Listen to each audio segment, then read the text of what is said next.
Ever wonder why there aren't any more horse rustlers? Well, they hung them all. What we need is stronger crime controls, not stronger gun controls. The Second Amendment guarantees your individual right to keep and bear arms. In the John Milius film, Red Dawn, which probably got him blacklisted from Hollywood, a pivotal scene illustrates the current political situation. Soviet invaders are sneaking across the southern border with the help of Hispanic communists disguised as illegal immigrants. After a bucolic, almost entirely white town is invaded and devastated by communists, there is a shot of a bumper sticker on a truck reading, "They can have my gun when they pry it from my cold dead fingers."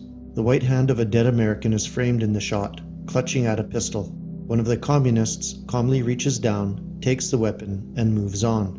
Milius was a longtime board member of the NRA, and his message was no accident. The National Rifle Association has thus far avoided becoming yet another failed, ineffective far-right conspiratorial group, and is instead one of the organizations most effective at mobilizing voters nationwide. Yet while many Americans think only a uniformed military force could disarm them, they are blind to how a surreptitious army is poised to help their own government do this. As Gregory Hood noted, Democrats and the mainstream media are waging a dramatic war on the NRA, and in the long run, they are likely to win through sheer demographics unless European Americans can do something about it. Indeed, in states such as California, New York, New Jersey, Maryland, Massachusetts, and Colorado, they have already won victories by banning high-capacity magazines and certain firearms. Senator Dianne Feinstein gleefully rubbed her hands together when President Donald Trump foolishly mentioned restrictions on the Second Amendment. She wants the rest of the country to adopt restrictions like those already passed in states that have gone brown. The left recognizes this explicitly.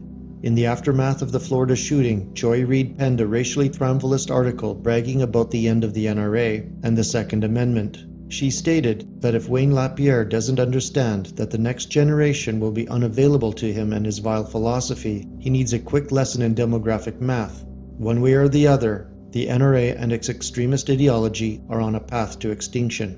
Faux conservatives pretend this isn't true. Ben Shapiro may defend the Second Amendment, but famously declared, "I don't give a good damn about the so-called browning of America. Color doesn't matter. Ideology does."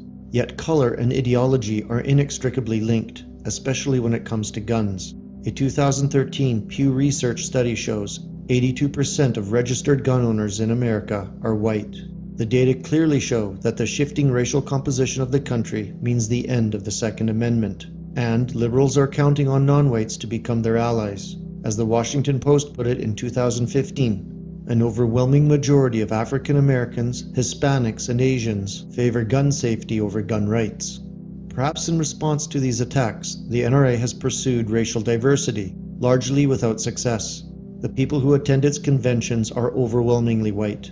Van Jones, a former leader of a communist group called Storm and now a CNN host, casually calls the NRA this generation's KKK. David French of the National Review recently argued that the left will never win the argument on gun control, but it doesn't have to change anyone's mind.